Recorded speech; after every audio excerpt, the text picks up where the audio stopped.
The American and the Industrial Revolutions. Britain and America. George III succeeded his grandfather and reigned for 60 years. He introduced new duties on corn, paper and tea, but this met with strong opposition from the American colonies. Parliament promptly repealed the taxes except on imported tea, but many colonists had already become resentful of British rule. At the Boston Tea Party in 1773, some rebels, dressed as Native Americans, threw the British tea from India into the harbour. They said they wanted no taxation without representation. The War of Independence began in 1775, with the Americans divided into patriots, who wanted independence, and Loyalists, who wanted to remain part of Britain. George Washington commanded the Americans. On the 4th of July 1776, in Philadelphia, a Congress representing 13 of the colonies signed the Declaration of Independence, largely written by Thomas Jefferson. It claimed that all men had a natural right to life, liberty, and the pursuit of happiness.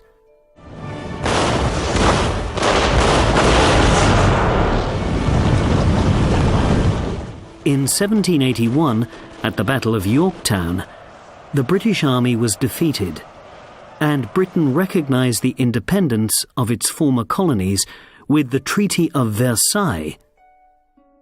The new Republic of the United States of America adopted a federal constitution in 1787, and George Washington became the first president.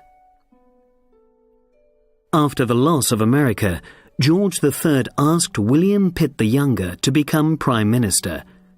He was elected and remained in office for 18 years, during which time he tried to simplify the financial system and reduce the national debt.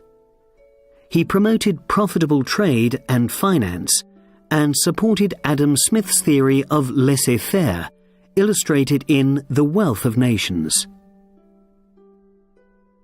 In 1801, after an unsuccessful Irish uprising against the English, the Act of Union joined Ireland and Britain to form the new United Kingdom. The Irish flag was added to create the Union Jack that is still used today. The Industrial Revolution. At the end of the 18th century, economic changes took place in England that would transform the country from an agricultural to an industrialized nation. The population continued to grow, and agriculture was intensified. Open fields were enclosed, cereal production increased, and selective breeding meant animals produced more meat. Economic activity diversified, especially in textiles. There was a succession of technological innovations that transformed and improved productivity, like Richard Arkwright's water frame, Thomas Newcomen's and James Watt's steam engines, Edmund Cartwright's power loom, and James Hargreaves' spinning jenny. Heavy investment in technological development increased, and innovation became linked to energy generated from coal, concentrating the new industrial activity near the coalfields of the Midlands and the North.